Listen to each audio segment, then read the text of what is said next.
Hello and welcome back to Tech It Simple. In today's tutorial video, I'm gonna help you learn how to delete your Tumblr account. Keep watching the video till the end, without skipping, and don't forget to subscribe to our channel. By hitting the subscribe button, press the bell icon, so that you'll never miss another update from us.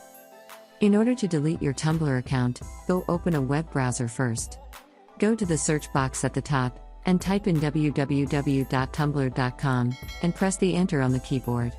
Sign into your account, and go to the human icon, in the upper right corner, from your home screen. From the expanded menu, click on Settings. Now, scroll all the way down, and click on Delete Account at the bottom right.